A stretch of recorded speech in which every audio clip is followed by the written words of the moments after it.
Good afternoon and welcome to yet another episode of the Government Information Center, coming to you from the Ministry of Information and Communication Technology, MICT, from the Kavango East Regional Office. I am your host, Joseph Kamata. In this episode, we take a look at the Right Start project or Right Start campaign that is being run by Lifeline and Lifeline Childline Namibia in partnership with UNICEF Namibia. So the campaign aims to promote positive parenting through community engagement, engaging both fathers and mothers. So joining me today in studio to unpack more on this Right Start campaign is Mr. Aaron Mundanya, who is a community-based facilitator in the Mokwe constituency of the Kavango East region. Mr. Mundanya, good afternoon and welcome to the show. Yeah, afternoon, sir. Yes. No, thank you so much. Okay. Yes. Yeah. Together with Mr. Mundanya is Mr. Venantius Kambo, who is a parent as well as a beneficiary of the Right Start project. Say good afternoon and a warm welcome to the show. Afternoon, sir. Thank you very much. And thank you for having us in the studio. Yeah. Thank you. Maybe just to begin, Mr. Aaron, the project that we are talking about today, the Right Start program, how would you describe it? So, the Right Start program is it promotes positive parenting. So, and that is a big term. Yeah. Positive parenting. We want our children. We want to take children to train them in a good way or to live with them in a good way. So we mobilize parents, communities to attend our session so that we can discuss. We learn from them, they learn from us. So we also conduct stakeholders meetings where we come together, different ministry and the different NGO, we discuss on how we can improve or how we can bring positive parenting close to our people. Yes. Yeah, very good. Mr. Kambo, yeah, as a parent or a father that has benefited from these engagements, what did you learn from the parenting sessions? Yeah. Thank you very much for the question. Yeah. What I have learned from this, number one, I would like to start like to say, home is the foundation of the nation. This is what I have learned. Yes. I've learned as a parent that home is the foundation of the nation, because most of the times we have been neglecting our children, leaving the responsibilities to in women, our wives. So, but now through that, through the sessions now, through this program, I've learned that uh, being a parent is how about responsibilities, the early childhood education of uh, communication with our children, how to communicate with our children. So emotions, how to use cell phones, because we have been leaving our children playing with cell phones, touching everywhere, all the buttons which is supposed not to touch. Yeah. But through this program, we have learned something that now, this is what I've learned from this program. Beautiful indeed. Yes. Very knowledgeable Yeah. things that we need in our society. Yeah. Yeah. So coming back to you, Mr. Mdanya, perhaps after you have been engaging with these caregivers, with these parents, are there any changes that you have observed so far? Yes, there are changes that I have observed. So the first changes is, days ago when you call a meeting, parent will not like to come. So, but through this program, when they started getting knowledge from the sessions, so I can see a big number of people coming to attend. And also, I can also tell that it is bringing changes in community or in the life of the parents, because you see that the parent who went through the session, they might call or they might bring the testimony on what brought the changes that the project brought to them. So I can give an example, like there was one parent who was really having a communication problem with her daughter. So, and she didn't know that the daughter is having a smartphone. I remember when we were having session on parental in digital way, where we were training them about Facebook, YouTube, Instagram, and WhatsApp and other apps, social media apps. So she said now she will go and talk to the daughter because she never knew that the daughter is having a smartphone. But later she went and sit with the daughter. Then the daughter also told her that no, I got this smartphone from a man, and the man bought that smartphone just for their communication. But she's not using it in a good way. So from that time, she testified that she can now see changes in her daughter's life. So that's why I'm saying that it is really bringing a lot of changes. And also on referral, because it's like it's bringing stakeholders together, different NGO and ministry together. Now we know if there's a problem, where to refer it. Definitely. Yes. Yeah. Maybe just coming back to Mr. Kambo, as a father, Mr. Mdanya has just mentioned the testimony of one of the parents. So, how has play-based learning changed the way you interact with your children? Yeah, before I went for these sessions, or I went through these sessions, uh, our thinking was like playing was like for fun. But now through these sessions now, we came to realize that no, playing was a tool for learning. So that our children need support when they are playing. So meaning parents need to be involved when their children are playing. They must be part of that playing. So to support them, to guide them on how, yeah, through play, so they can learn something. So, but with your support, they will be, you are molding them. You mold them, you prepare them as better leaders or better people in the future. Yeah. Just on that point, still, or maybe what personal changes have you experienced as a result of attending these sessions for your personally? Yeah, like before personally, I was acting with emotions when I was talking to my children, when I was guiding them. What maybe I was so, yeah, like I was so harsh.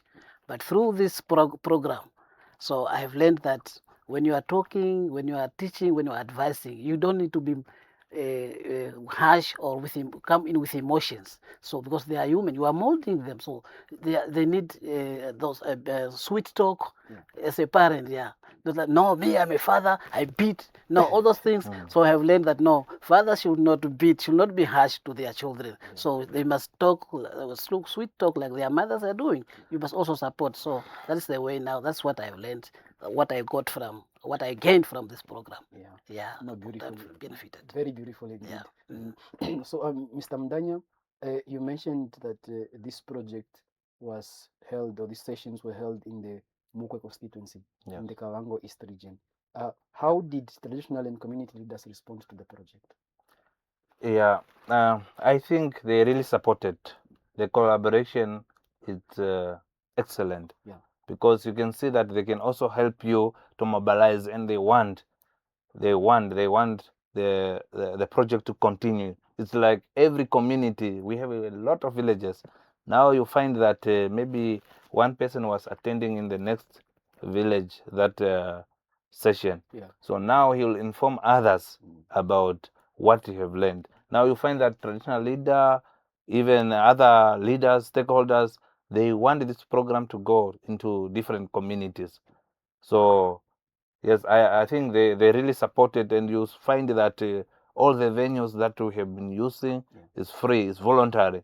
So they have to arrange the venues, they have to arrange people, and so on. So the commitment is really excellent.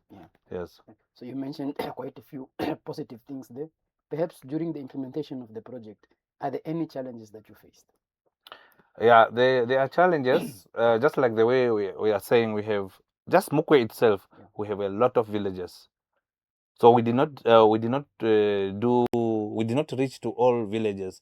We did not reach to the inland because there's no maybe I can say 4x4 or fund for us to reach there. We have different areas where marginalized are. So we reached some, but some would not reach. So those are the challenges that we found. And also the other challenge is that you'll find that maybe the number that you expected to come, the people who come there, they are more. So then you have to rearrange again, because you invite maybe 50 people or 60, but the number will be maybe 100. So you need again to see how you can arrange again for logistic, because we normally give refreshment when we are having this session. So yeah, those are the challenges. Yeah. Yes. Okay, Mr. Kambo, coming back to you again. So after now you attended these sessions, you gained this play-based learning, you gained all this emotional intelligence. What changes have you noticed in your child's growth or behavior after you have applied the knowledge that you gained? Yeah, thank you very much for the questions. The changes that I am seeing now in my children, I see now the good communication, yeah, yeah, the response to to my advice, and also they can show me uh, what is phones, yeah. their phones, what is in their phones, because in the past it was not like that. Yeah. It was difficult to communicate. Okay, can I check in your phone? Yeah. But now, since I went through that program, so I know now how to approach them. I educated them, but now they are giving me everything I read, I see, and I guide now that okay, this is the right thing to do, and this is not supposed not to be done this way. So you see that the bond now is there now. So meaning now the relationship between me and my children is now It's improved. excellent. Excellent. Yeah. Yeah. Yes. Beautiful indeed. Yeah. Mr. Nghidinwa, very beautiful testimony that we have there. After implementing the project, what success have you experienced in the communities? Yeah, the success is there, because the success is that the commitment of the parental involvement, you can see that they are committed. And after that, you find that after a session, we have like a form where we write report. And also there's a paper there behind for like referral. So you find that our people really have issues, a lot of issues. So, but we are working with stakeholders, so most of the issues are solved. So even though that others are still pending, but we hope they'll also be solved. So we work with stakeholders to solve those issues. Yeah. As we approach the conclusion, Mr. Kambo, after benefiting now, after seeing that the relationship with the children is improving, what message would you like to share with other parents about this session? Yeah, that is a very good question to the parents. Yeah, that our children. Let me just say this program is not only for parenting. Let us not just say parenting and end there. This is a life-changing program. Yes, it's a life-changing program where you find that the parents, both the wife and husband, the spouses, are supporting their children.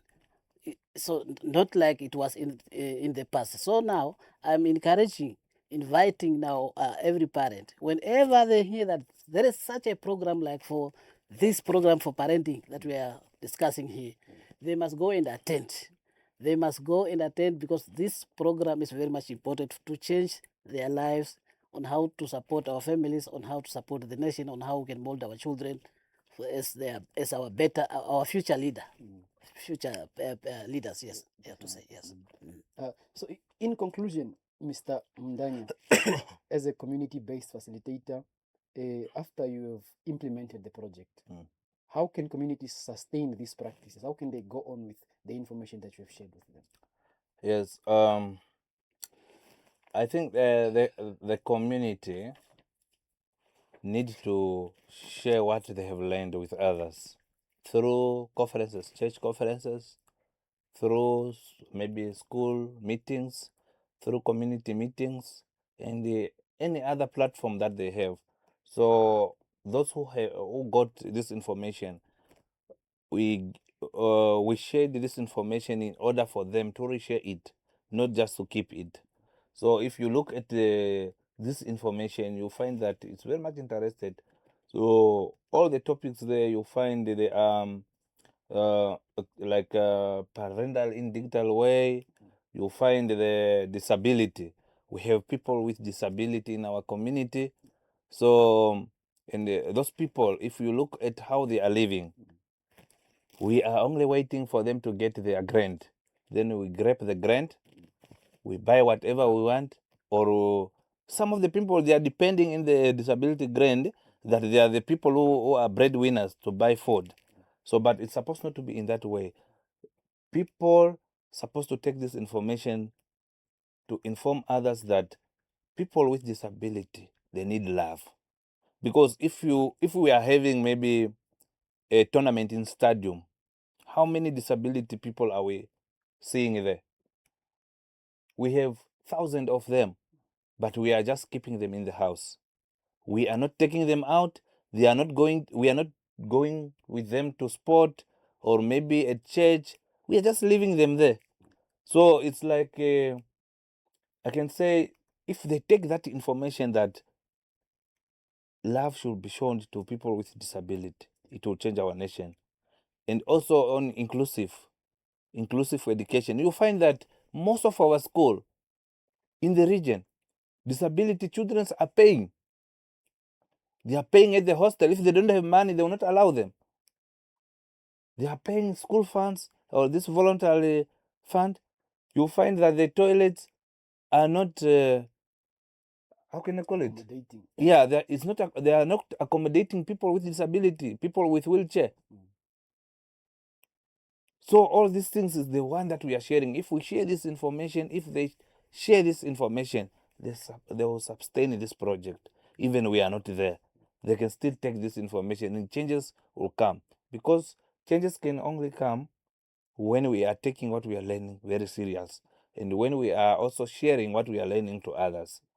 Because program cannot be there forever, but we are there. So let's take the information. You'll also find that there are topics of men, whereby men are not involving. Some men, they can tell you they cannot cook, they cannot wash clothes. They will tell you that that is they cannot change nappies for their babies. They cannot even, they don't know even how to mix milk or how, yeah, they don't know. So with this program, we discuss on those points, so that us men also, we should help our partners. We should be closer to our children. We should love our partner, because if you love someone, just imagine now, my partner maybe just gave birth 2 days ago. She's now from hospital, and we are staying, maybe me and her and our children. So you expect as a man your partner again to cook. So it's our role now also to cook, because you are cooking for your family. You are cooking for your own children. That's why you find that some of the youth, when they go for tertiary, especially boys, some of them, they don't know how to cook. They struggle there. But if we start teaching them at the younger age, it will help, because even when they are not with you, they will manage, because the foundation was strong. They believe there, it's there that a man also can cook, a man also can cry. So, and also if you look at young mother, we have a lot of adolescents. When an adolescent is pregnant, after giving birth, school drop out.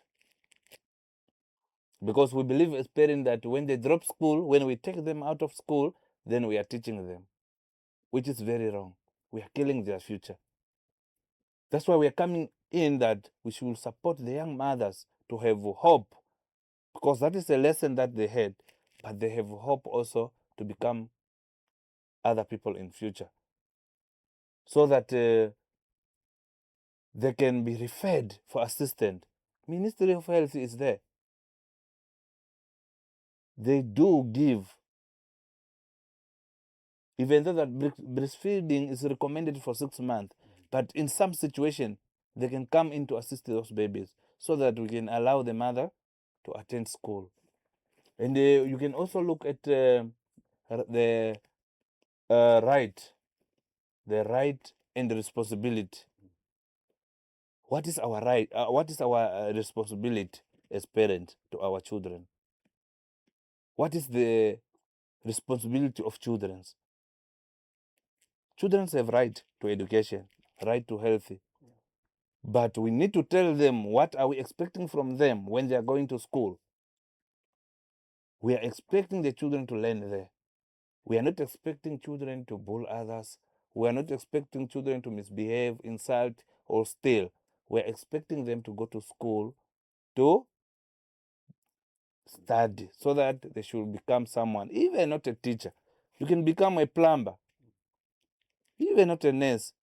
You can become a welder, because when God created us, He created us with a different aim. But we should encourage them to go to school. And it's also about culture and tradition. So people must know the difference between culture and tradition, and how can we survive now. If you remember well, in the past, those years, we were having those to touch phone. Yeah. But now, children are using what? Smartphone. So we have to transform now from the old system to a new system.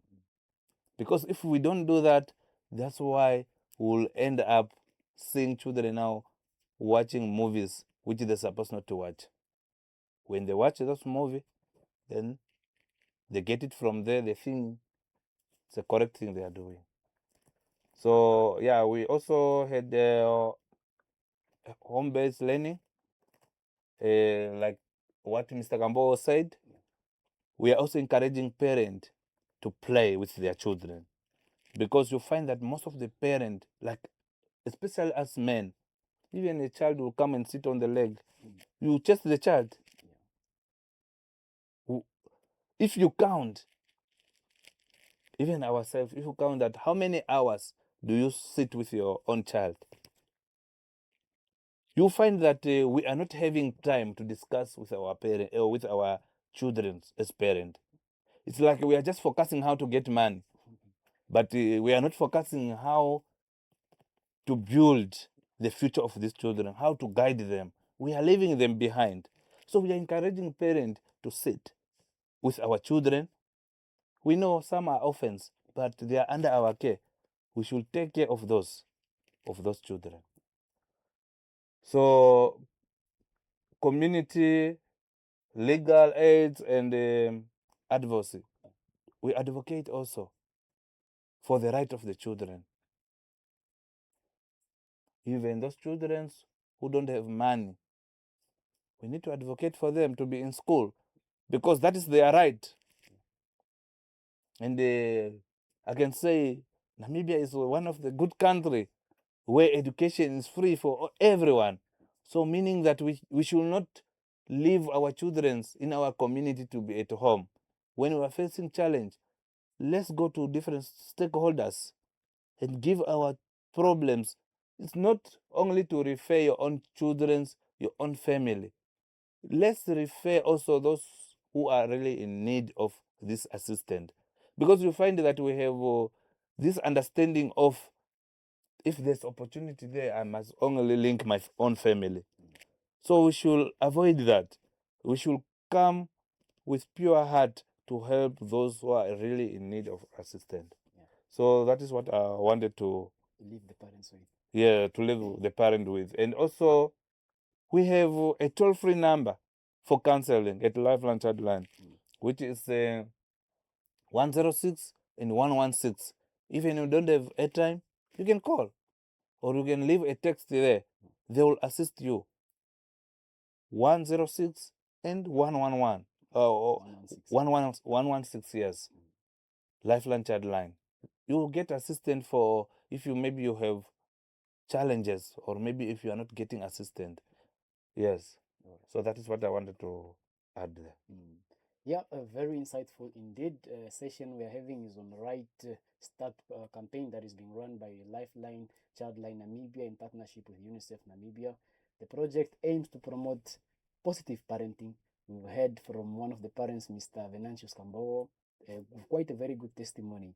So yeah, they say all good things eventually come to an end. So Mr. Nghidinwa, Yes. Mr. Kambogo, thank you so much for coming through. Thank Yeah, you, we've Master. come to the end of our show. Thank you, So from me, Joseph Kamata, and the entire MICT team from Kavango East Regional Office, it's goodbye until next time. Thank you. sir.